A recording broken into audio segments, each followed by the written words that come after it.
Kuwi. Nduk, coba kaya apa, Nduk, Lintang Kairo. Ah, mumpung ketemu Nduk wis pirang-pirang tahun ra ketemu karo jenengan. Ayo, kowe suwe men to, Nduk, ora dolan ning Jaten, biasane angger ngulon ngono, jedal jedul. Monggo jane aku iki memantau sampean kerep lho ngulon ning liwat tok ning nggenku.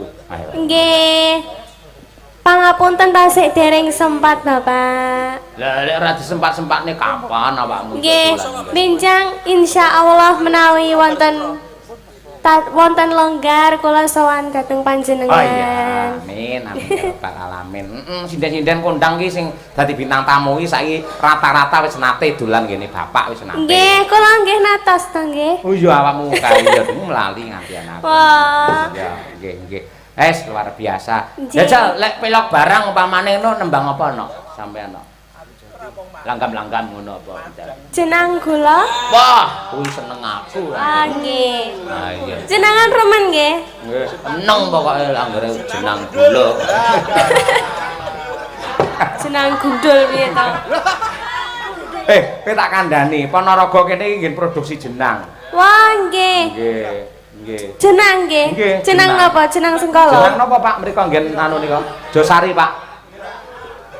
Jenang grendel. Jenang Mira. Jenang ngira. Nggih, riyen nate nyponsori Bapak Mayang teng Ponorogo Oh, disponsori oleh nggih. Jenang Mira. Berarti niki mengke kedae digawani lho nggih. Hah? Digawani jenang. Oleh-olehnya itu loh, Bapak. Aja kuwatir. Engko ora usah panitia sing maringi. Engko tak gawani dhewe jenang. Ayo, jenangku ya lumayan. Ayo nggih. Rupane ya ngono kuwi ya. Ayo. Kira mudeng iki cah SMP ya. SMA. Jane nggih mudeng lho, Pak. Tapi kula nggih mendel mawon. Asli to wis pacaran to saiki? Napa? Wis pacaran. Halah pripun? Ora aku takon malah ala pripun. Lah malu kula, Bapak. Ora apa-apa wong ya ngono kuwi normal kok ya. Ora apa-apa pacaran ya pacaran. Salah. Nggih. Rien, Pak Natos. Loh, ampun putus to?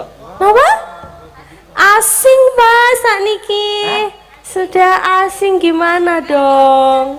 Oh, asin to. Maksudnya Lah kok ngerti lek asing, konan ki asin? asing, Pak.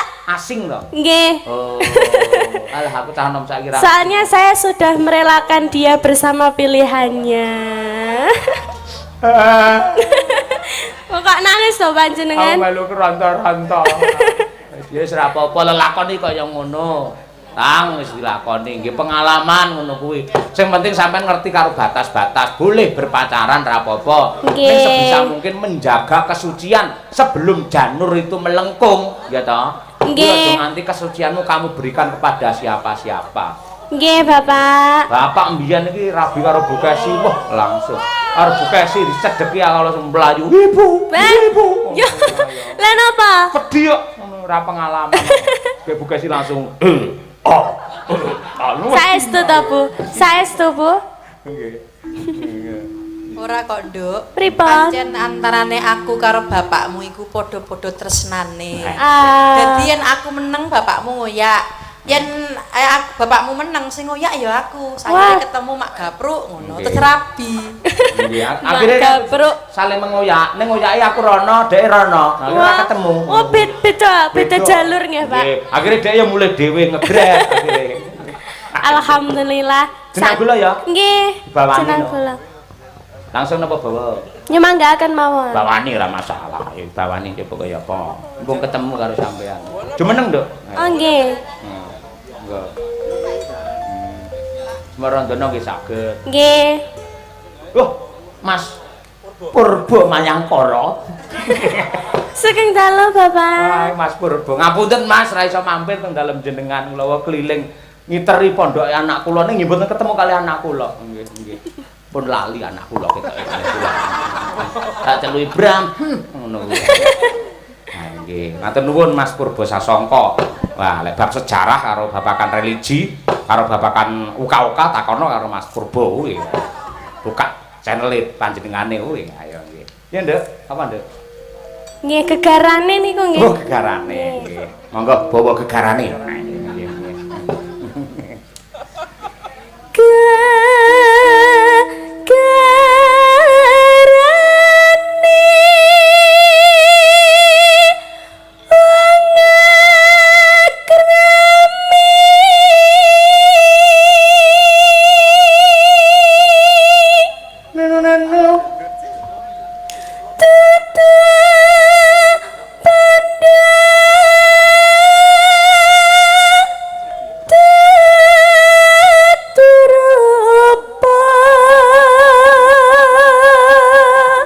Kamu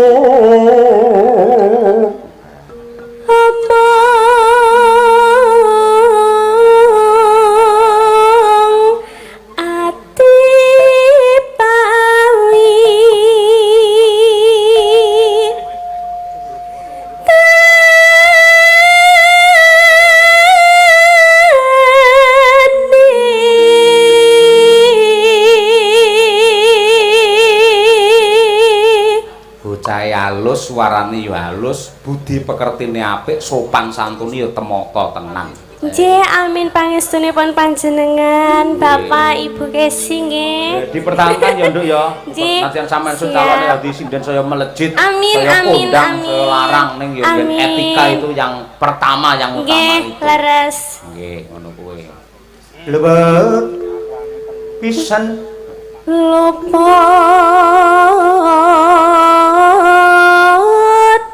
pisan kena pisan kena pisan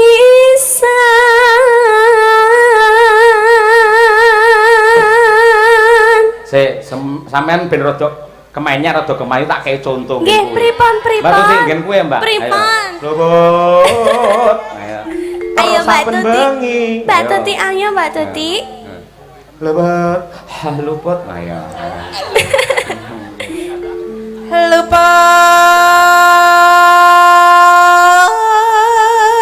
pisan kena pisan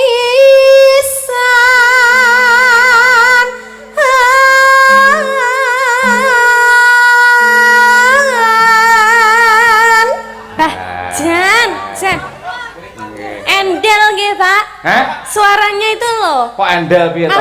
Maksudnya nganu manja suaranya manja. Ora endel kok Lah, endel. pripun? Ondel. Eh. Kewek ding, kewek ding. Tuti Endelita. Wah, ganti nama. Bagi kayak kaos ngendi dhek. Jeng. Nggih. Ape, makasih Mbak Triasti. Terima kasih Ibu Tuti. Iya. Iya. Kayak numpak jaran ya. Iya.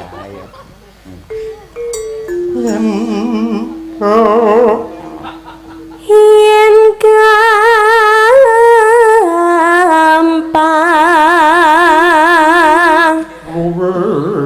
luwih gampang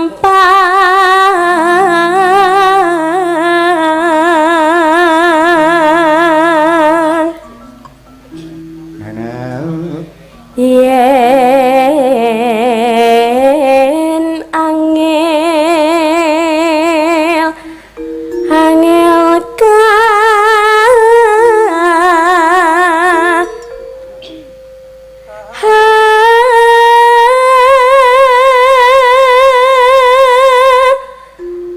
lang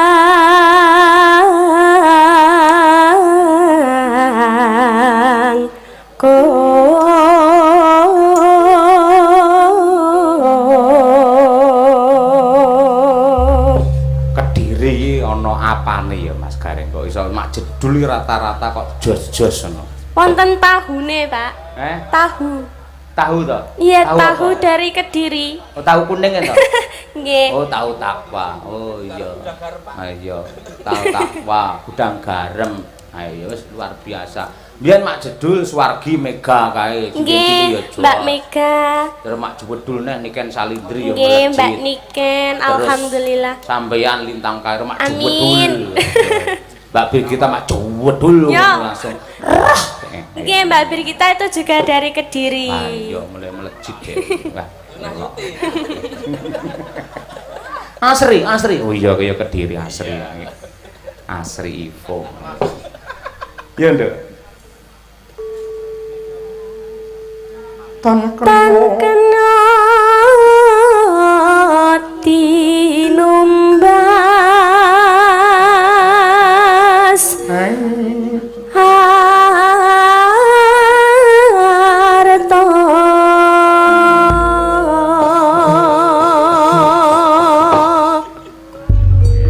ya padha karo Ponorogo ki ya sinden-sinden hebat ya akeh wiwin biyen. Ya. Sindene Pak Anomo sinten Bu Kesi riyen Bu Sri Atin ya. Nah, Bu Sri Atin ki Mas. Ah kaya Ponorogo maju wedul neh Pak Miatin.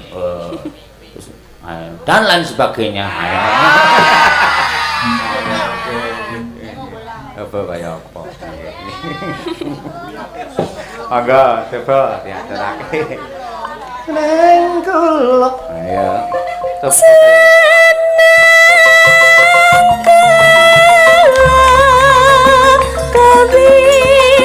Aja lali bareng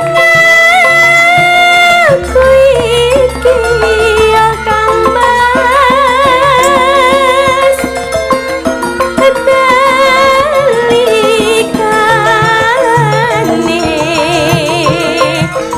nandang susah sapa sing ngancani.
Lintang Kairo jenenge ya jos. Heeh. Ndak men ning YouTube ya cilikane Lintangi tau viral pas ade wayangan ning Ngancuk. Iya. Nggih, alhamdulillah nika. Nggih, kae wis entuk pirang-pirang dolar lho, Nduk, kan. Njaluk apa piye? Njaluk dolare apa piye? Dolare pripun?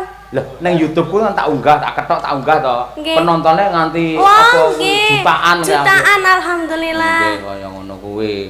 Dadi asline lek sampean gelem merunut sejarah gitu. Sampeyan iki bibit kawite mulai diel mangkate saka aku kae lho asline. Nggih, Pak.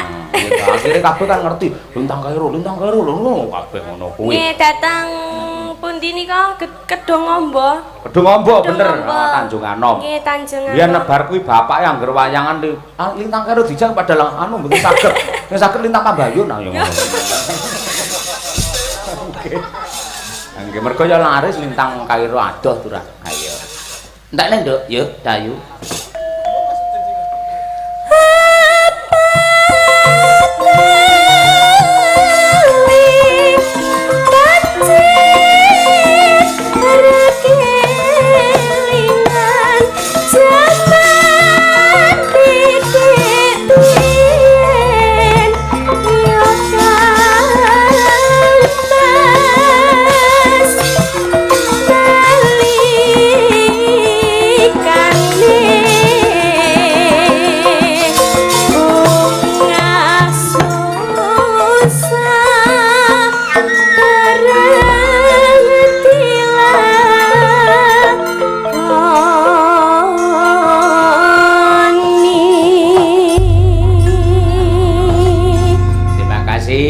Luar biasa. Matur sembah nuwun Bapak. Nggih, mirasa Nduk, mirasa elok.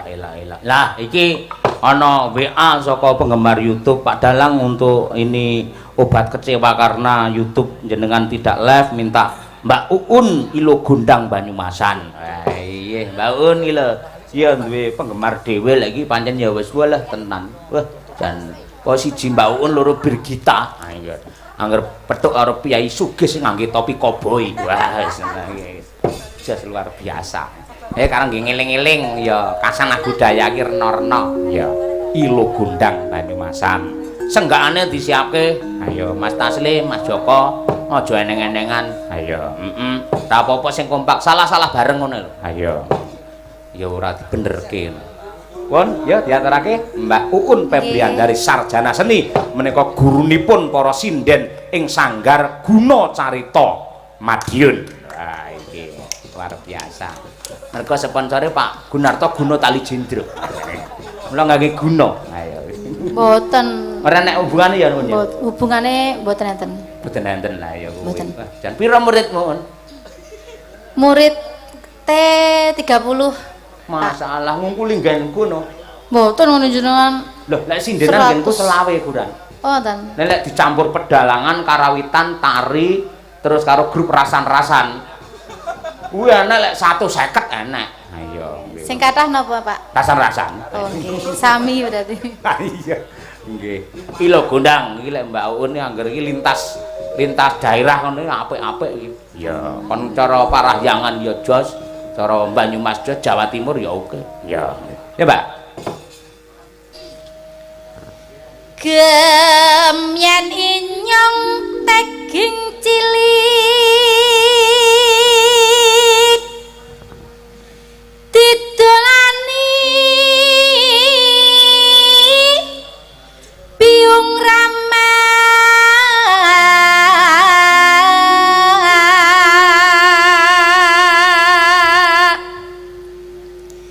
dipun gendong kewer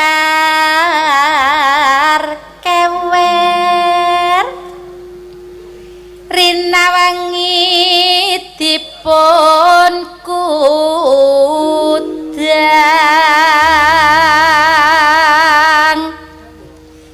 dililing lan disawang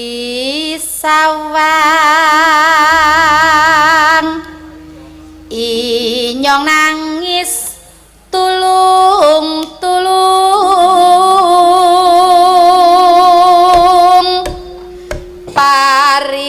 parikane ilo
arep dijak dadi ben kulino ngono kuwi.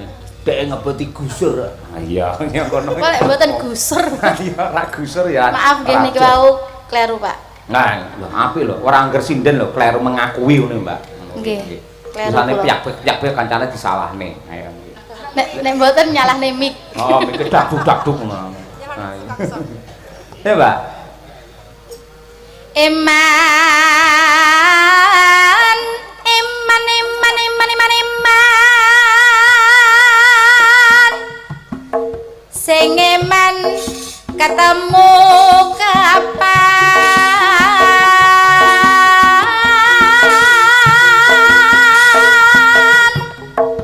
Sing iman ketemu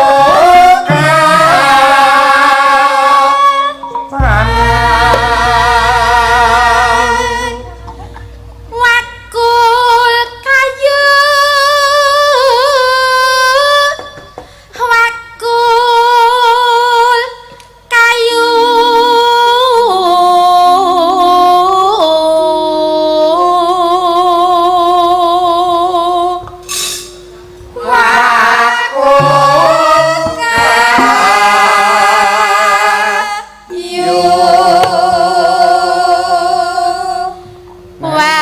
Wakul kayu cepone wadah pengaron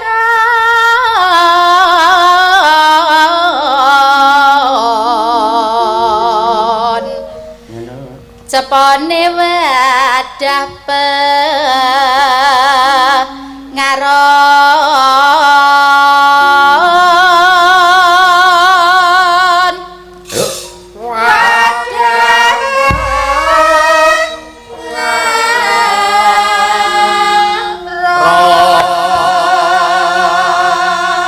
senengane kanca-kanca metu. Ayo, wadah rawon. Ngaron ngawut ya, Kak. Pengaron.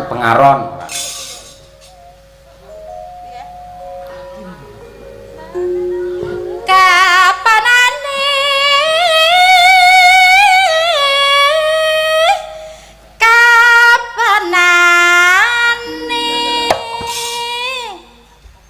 ya Bangun, ayo bangun. ayo bangun Ayo, wong lanang. Kapanane? nggih Pak tenang Pak Lah iya.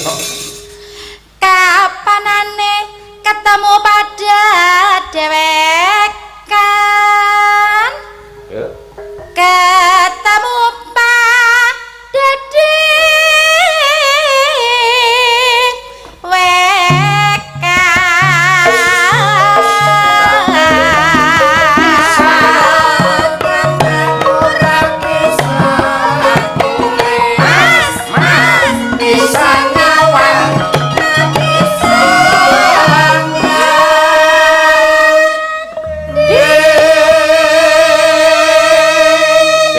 sinden-sinden pisang gampang ora bisa nyuling mas bisa bisa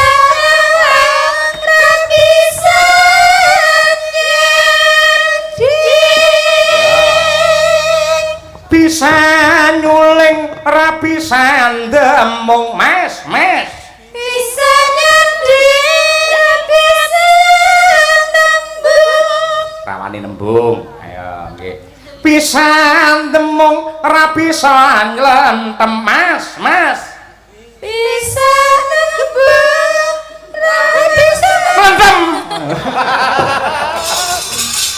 ayo ono mbiyen era 19 wis dier dagareng meni jireh kuwi jireh kuwi ayo coba mpun nggih niki urung sare deng gentong gito sari lalu rama ulangi rama luyur pada balikan nangitun hilang godang banyu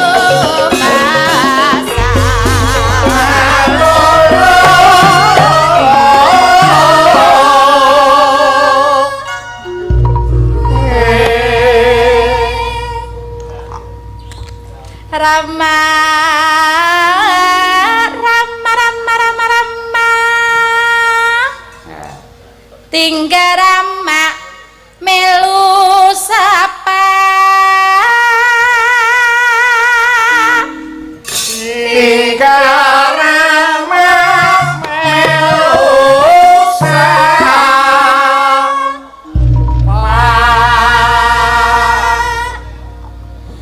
Lisus kali Lisus kali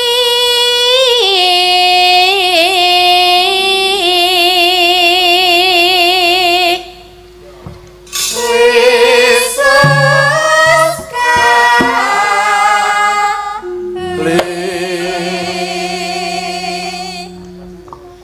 Lisus kali kedung jero banyu mili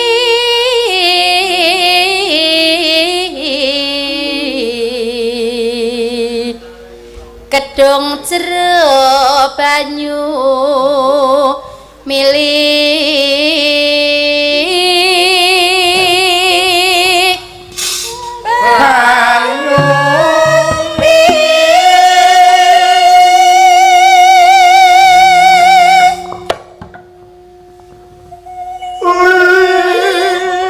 ngomong li abad doan ora manang saten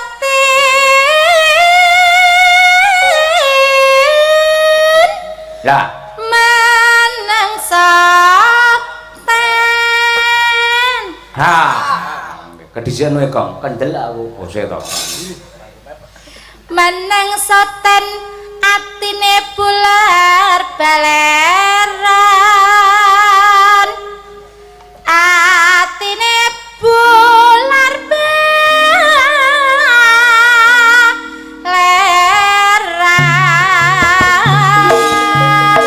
minggu ora pre mas ditunggu-tunggu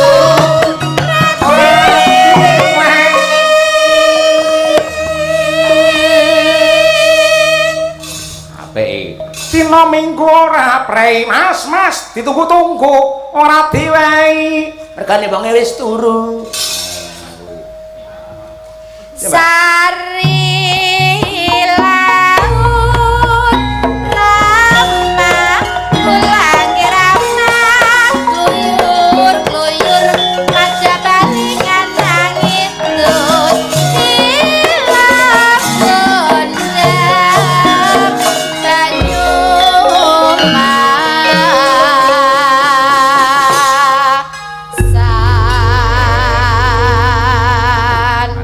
nuwun Mbak Un sekena kita mbok kangen. Ayo. Kapan neh ngetokne kaya ngene lek ora suasana sing tentreme kaya ngene iki e. Terus Gong. Ayo bener.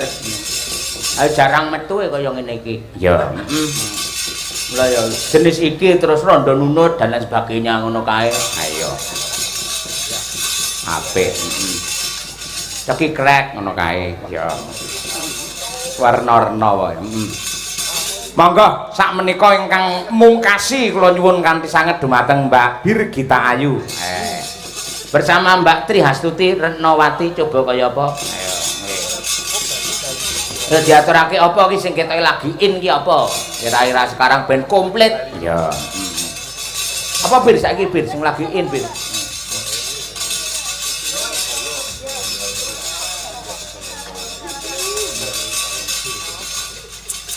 Mergo tembang saiki pirang-pirang. Iya, Sing apal sinden-sinden kuwi. Apa, Bir? Iya, Pak. Kusuma Wijaya. Oke. Jenengan tuh sebagai dalang tuh nggih harus menghafalkan lagu-lagu yang kekinian, Pak. Oh iya, Ben ora lestari, Pak, kula jan. Nah, iya ta, aku mulai kayak ono catatan. Ini malam ini lagunya ini oh, ini gitu Pak. Ya. Oke, bisa, Pak. Bisa. Ben aku ora mulek kae. Ayo. Oke. Iya, pancen ya kudu kreatif zaman saiki lek. Zaman saiki dalang ora ngerti lagu-lagu yo ngono kuwi, dikuyo-kuyo kuwi akhire. Loh, Kan wayang kulit kan itu kan fleksibel untuk segala usia toh Pak. Ora wayang kulit tok sing fleksibel. Lah napa? Wah, liyane ya nek luwih fleksibel. Alah Bapak. Ah iya.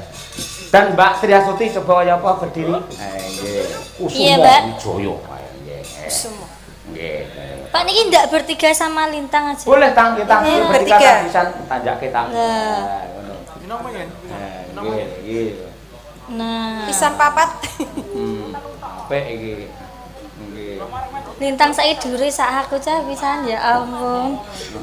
Tutik ya dhuwur. Aku nggak bisa berkembang Pak Yoyo. Ya, Mbak Tuti berarti di tengah aja. Rambutmu kurang rambutmu. Iya, nggih. Ayo. Rambutmu kurang. Ora apa-apa, sing penting sing dadi lak cengkoke to, Tik. Ora Iya. apa-apa dhuwure. Ayo, nggih. Apa mau dhuwur malah aku kok, Tik. Ayo.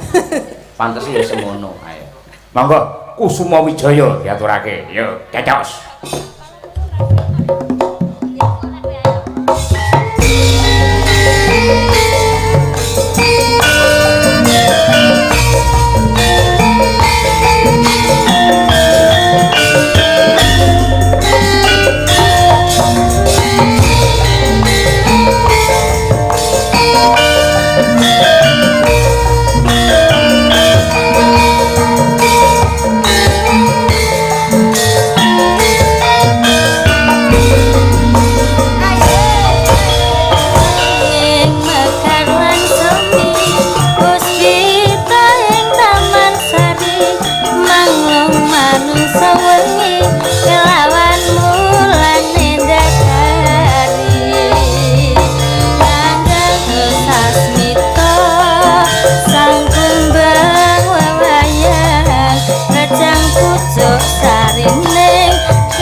Makasih Nduk Lintang.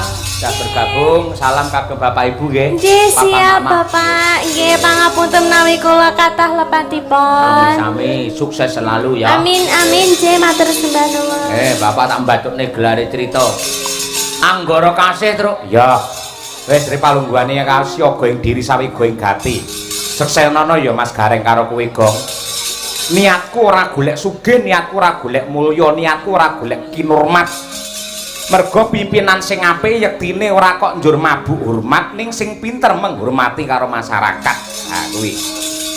Ora kok njaluk diladeni ning sing pinter ngladeni marang para kawula. Mula kanthi jejuluk Prabu Tong Tong Sot ya Prabu Bel Gedwel Beh.